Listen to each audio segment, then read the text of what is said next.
குமரகுரு. அரசியல் என்பது வெறும் அதிகாரம் மட்டும் இல்ல, அது அடித்தட்டு மக்களோட உணர்வுகளோடும் அவர்களின் வாழ்வாதாரத்தோடும் பின்னி பிணைந்த ஒரு சேவை என்பதை தன்னோட வாழ்நாள் முழுவதும் நிரூபித்துட்டு வரவர் தான் குமரகுரு. கள்ளக்குறிச்சி மாவட்டத்துல ஒரு சிறிய கிராமத்துல மண்ணின் மைந்தனா விவசாய குடும்பத்துல பிறந்த இவரு ஆரம்ப காலத்துல ஒரு சாதாரண தொண்டனா அனைத்திந்திய அண்ணா திராவிட முன்னேற்ற கழகத்துல இணைந்தாரு. புரட்சி தலைவி ஜெயலலிதா அவர்களின் அனல் பறக்கும் பேச்சுக்களாலும் ஏழை எளிய மக்களுக்கான அவரோட மக்கள் நலத்திட்ட உதவிகளாலும் ஈர்க்கப்பட்ட குமரகுரு கட்சியோட விசுவாசம் ஒன்றையே தன்னோட தாரக மந்திரமா கொண்டு உழைக்க தொடங்கினாரு.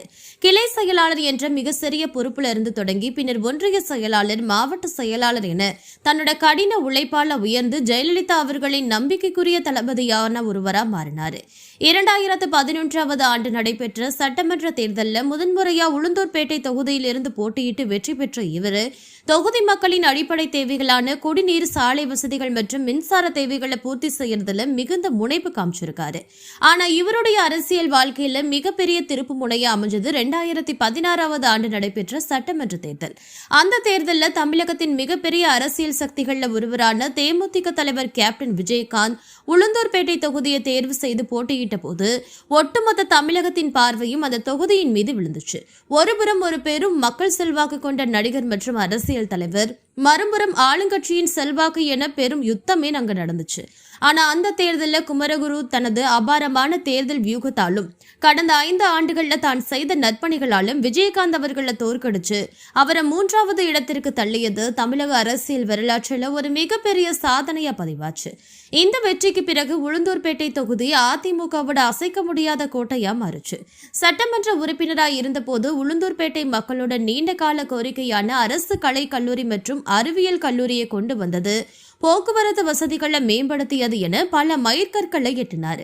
குறிப்பா உளுந்தூர்பேட்டையில திருப்பதி ஏழுமலையான் கோவில் கிளையை கொண்டு வருவதற்காக பல கோடி ரூபாய் மதிப்பிற்கு தன்னோட சொந்த நிலத்தை தானமா வழங்கினது இவர் ஒரு அரசியல்வாதி என்பதையும் தாண்டி ஒரு சிறந்த ஆன்மீக பண்பாளன் மற்றும் தர்ம சிந்தனை கொண்டவர் என மக்கள் மத்தியில் நிலையிருந்துச்சு. 2021 தேர்தலில் மிக சிறிய வாக்கு வித்தியாசத்துல தோல்வியை சந்திச்சாலும் அந்த தோல்வியால சற்றும் தொய்வடையாம கடந்த 5 ஆண்டுகளா தொடர்ந்து தொகுதி மக்களோட சுக துக்கங்கள்ல பங்கெடுத்துட்டு வருவதோடு எடப்பாடி பழனிசாமி அவர்களின் தலைமையில கட்சியின் மாவட்ட செயலாளரா பூத் கமிட்டி உறுப்பினர்களை ஒருங்கிணைக்கிறதுல தீவிரமா செயல்பட்டு வராரு. தற்போதைய 2026 தேர்தல் களம் இவருக்கு ஒரு மிகப்பெரிய சவாலான வாய்ப்பு அமைஞ்சிருக்கு. ஆளுங்கட்சியின் மீதான அதிருப்தி, விலைவாசி உயர்வு மற்றும் இளைஞர்களின் வேலை வாய்ப்பு பிரச்சனைகளை தன்னோட பிரச்சாரத்தின் மையமா வைத்து மீண்டும் தன்னோட கோட்டையை கைப்பற்ற துடிக்கிறாரு. குறிப்பா உளுந்தூர்பேட்டை பகுதியில இருக்க விவசாயிகளுடைய பிரச்சனைகள் மற்றும் தொழிலாளர்களின் நலனுக்காக இவர் முன்னெடுத்த போராட்டங்கள் இவருக்கு தனிப்பட்ட செல்வாக்கு அதிகரிச்சிருக்கு. 2026 சட்டமன்ற தேர்தலில் உளுந்தூர்பேட்டை தொகுதியோட வெற்றியை தீர்மானிக்கும் சக்தியா குமரகுரு விளங்குவாருங்கிறதுல ஐயம் கிடையாது. அவருடைய இந்த நீண்ட கால அரசியல் பயணம் என்பது ஒரு சாதாரண விவசாய குடும்பத்துல பிறந்த இளைஞன் தன்னோட விடாமுயற்சியாலும் கட்சியின் மீதான விசுவாசத்தாலும் மக்கள் மீது கொண்ட மாறாத அன்பாலும் எப்படி ஒரு மாநிலத்துல கவனிக்கத்தக்க தலைவரா உயர முடியும் என்பதற்கு ஒரு நிதர்சனமான உதாரணமா திகழ்றாரு. இன்று உளுந்தூர்பேட்டை என்றாலே பலரோட நினைவுக்கு வர முதல் பெயர் குமரகுரு என்பதுன்னு மாறிடுச்சு. அவர் கடந்த காலங்களில் விதைத்த உழைப்பிற்கும் செய்த மக்கள் சேவைக்கும் கிடைத்த அங்கீகாரம். வரும் தேர்தலில் மீண்டும் சட்டமன்றத்திற்கு சென்று தான் பாதையில நிறுத்திய மக்கள் நல பணிகளை தொடரணும்னு என்ற இலக்கோடு அனல் பறக்கும் தேர்தல் களத்தில் அவர் முன்னேறிட்டு இருக்காரு. தமிழகத்துல கள்ளக்குறிச்சி மாவட்டம் உளுந்தூர்பேட்டை தொகுதியோட அரசியல் வரலாற்றில் நீக்கமர நிறைந்திருக்கும் பெயர் குமரகுரு. 1961 ஆண்டு ஜூலை 30 உளுந்தூர்பேட்டை தாலுகாவில் இருக்க ஏத்தக்கல் கிராமத்துல ராமசாமி அவர்களுடைய மகனா பிறந்த இவர் ஒரு எளிய விவசாய குடும்பத்தோட பின்னணியை கொண்டவர். தன்னோட பள்ளி படிப்பை முடிச்சுட்டு இளம் வயதிலேயே அரசியல்ல ஈடுபாடு கொண்ட குமரகுரு அன்றைய காலகட்டத்தில் புரட்சி தலைவி ஜெயலலிதா அவர்களின் ஆளுமையால ஈர்க்கப்பட்டு அதிமுகவுல தன்னை இணைச்சுக்கிட்டாரு. அரசியல்ல எந்தவித வாரிசு பின்னணியும் இல்லாம ஒரு சாதாரண தொண்டனா தொடங்கி தன்னோட பயணத்தை தொடங்கி இன்று கள்ளக்குறிச்சி மாவட்டம் அதிமுக செயலாளரா உயர்ந்திருக்கிறது அவரோட விடாமுயற்சிக்கும் கட்சி மீதான விசுவாசத்திற்கும் மிக சிறந்த சான்று. 2006 ஆண்டு நடைபெற்ற சட்டமன்ற தேர்தலில் திருநாவலூர் தொகுதியில இருந்து முதலா தேர்ந்தெடுக்கப்பட்ட இவரு தொகுதி மறுசீரமைப்பிற்கு பிறகு உளுந்தூர்பேட்டை தொகுதியை தன்னோட பிரதான களமா மாற்றிக்கிட்டாரு. 2011 மற்றும் 2016 தேர்தல்களில் தொடர்ச்சியா வெற்றி பெற்று உளுந்தூர்பேட்டையின் குரலா சட்டமன்றத்தில் ஒழிச்சாரு.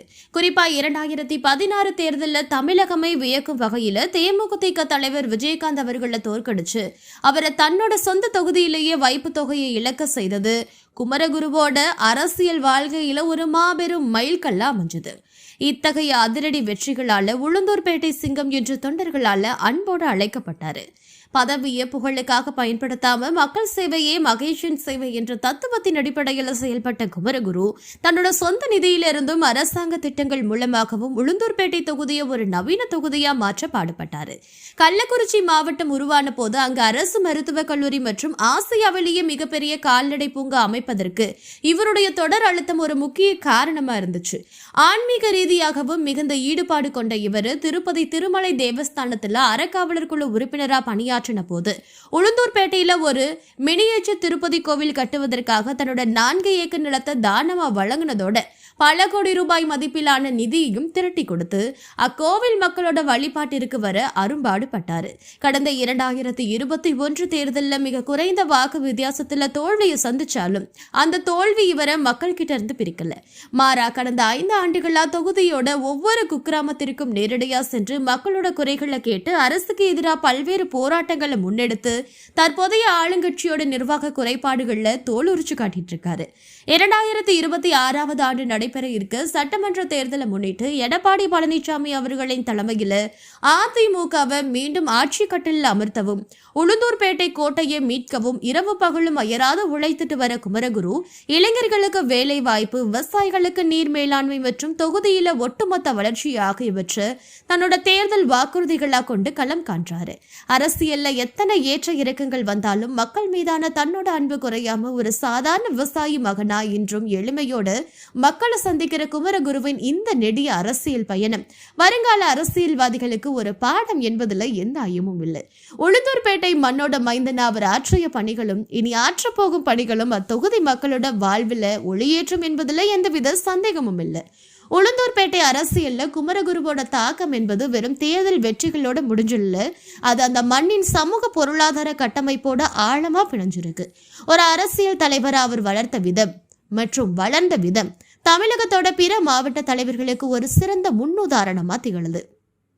குறிப்பா கள்ளக்குறிச்சி மாவட்டத்தை பிரிக்கிறதுல அவர் காட்டிய ஆர்வம் மற்றும் அதற்காக அவர் மேற்கொண்ட தொடர் முயற்சிகள் வரலாற்று முக்கியத்துவம் வாய்ந்தவை. ஒரு மாவட்டம் உருவானா மட்டும்தான் அந்த பகுதிக்கு தேவையான ஆட்சியர் அலுவலகம், மாவட்ட காவல் கண்காணிப்பாளர் அலுவலகம் மற்றும் இதர அரசு நிர்வாக அமைப்புகள் நேரடியாக கிடைக்கும் என்பதை உணர்ந்து எடப்பாடி பழனிசாமி அவர்களுடைய ஆட்சி காலத்தில் அதற்கான அழுத்தத்தை கொடுத்து வெற்றி கண்டார். இதன் விளைவா இன்று உளுந்தூர்பேட்டை மற்றும் சுற்றியிருக்க பகுதி மக்கள் சிறிய தேவைகளுக்காக விழுப்புரம் வரைக்கும் செல்ல வேண்டிய அவசியம் இல்லாம போயிருச்சு. இது குமரகுருவோட நிர்வாக திறமைக்கு கிடைத்த மிகப்பெரிய வெற்றி. அரசியல் களத்தில் அவர் எதிர்கொண்ட சவால்கள் சாதாரணமானவ கிடையாது.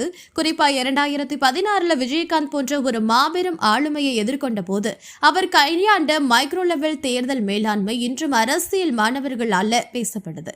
தொகுதியில் இருக்க ஒவ்வொரு வாக்காளரோட தேவையும் அறிந்து நேரடியா தொண்டர்களை கொண்டு அவர்களை சென்றடைய விதம் மற்றும் சென்றடைந்த விதம் அதிமுகவோட கோட்டையை அசைக்க முடியாது என்பது நிரூபிச்சிருக்கு. தோல்வி என்பது மற்றும் வெற்றிக்கு சமமா பாவிக்கும் குமரகுரு 2021 தனக்கு ஏற்பட்ட பின்னடைவை ஒரு பாடமா எடுத்துக்கிட்டாரு. அந்த தேர்தலில் இழந்த வாக்குகளை மீண்டும் பெற கடந்த சில ஆண்டுகள்ல அவர் மக்கள் தொடர்பு திட்டம் என்ற பெயர்ல ஒவ்வொரு ஊராட்சியா சென்று முதியோர் உதவித்தொகை, ரேஷன் கார்டு பிரச்சனைகள் மற்றும் விவசாய கடன் தொடர்பான விவகாரங்கள்ல மக்களுக்கு துணையா நிற்கிறாரு. குறிப்பா தென்பெண்ணையாறு, பாலாறு இணைப்பு திட்டம் மற்றும் கோமுகி அணையோடு தூர்வாரும் பணிகள் போன்ற விவசாயம் சார்ந்த கோரிக்கைகளை சட்டமன்றத்திலும் மக்கள் மன்றத்திலும் தொடர்ந்து வலியுறுத்திட்டு வராரு. உளுந்தூர்பேட்டை ஒரு விவசாய சார்பு தொகுதி என்பதால விவசாயிகளுடைய நலனை தன்னோட நலனை கருதி அவர்களுக்கு தேவையான உரங்கள் மற்றும் இடுபொருட்களை தடையின்றி கிடைக்க பல போராட்டங்களை முன்னெடுக்கிறார். 2026 தேர்தலை முன்னிட்டு அவர் வகுத்திருக்க மாற்றத்திற்கான உளுந்தூர்பேட்டை என்ற முழக்கம் தொகுதியில இளைஞர்களிடையே பெரும் வரவேற்பு பெற்றிருக்கு. உளுந்தூர்பேட்டை ஒரு முக்கிய நெடுஞ்சாலை சந்திப்பு குறிப்பா இருக்கிறதால அங்கு ஒரு பெரிய சிப்காட் அல்லது தொழில்பேட்டையை கொண்டு வருவதன் மூலம் ஆயிரக்கணக்கான உள்ளூர் இளைஞர்களுக்கு வேலை வாய்ப்பு உருவாக்க வேண்டும் என்பதே அவருடைய முதன்மை இலக்காக இருக்கு. இது தவிர பெண்களின் முன்னேற்றத்திற்காக மகளிர் சுய உதவி குழுக்களுக்கு தேவையான பயிற்சிகள் மற்றும் சுயமாக தொழில் தொடங்குவதற்கான ஆலோசனைகளை வழங்குறாரு. இவரோட அரசியல் பாணி என்பது எப்பவுமே தற்காப்பு மற்றும் தாக்குதல் ஆகிய இரண்டையும் சமமா தழுவினது. ஆளுங்கட்சியோட தவறுகளை சுட்டி காட்டுறதுல எவ்வளவு தீவிரமா இருக்காரோ அதே அளவு தன்னோட கட்சியோட உள்கட்சி பூசல்களை களைந்து அனைவரையும் அரவணைத்து செல்வதிலும் வல்லவர். உளுந்தூர்பேட்டையில் அவர் திருப்பதி கோவில் வெறும் வழிபாட்டு தளம் மட்டும் இல்ல, அது அந்த பகுதிக்கு வரும் சுற்றுலா பயணிகளுடைய எண்ணிக்கையை அதிகரித்து உள்ளூர் சிறு வணிகர்களுடைய வருமானத்தை பெருக்கியிருக்கு என்பது ஒரு மறைமுகமான பொருளாதார சாதனை. வர 2026 தேர்தலில் தான் செய்த சாதனைகளை பட்டியலிட்டும் தற்போதைய ஆட்சியின் குறைகளை தெளிவுபடுத்தியும் அவர் களம் காண தயாராகிட்டாரு. மக்களின் மனிதன் என்ற பிம்பத்தை எந்தவித ஆடம்பரமும் இன்றி தக்க வச்சிருக்க குமரகுரு மீண்டும் சட்டமன்ற உறுப்பினராக பதவியேற்று உளுந்தூர்பேட்டையை தமிழகத்தின் முதன்மை தொகுதியா மாற்ற வேண்டும் என்ற கனவோடு தன்னோட அரசியல் பயணத்தை தொடர்ந்துட்டு வராரு.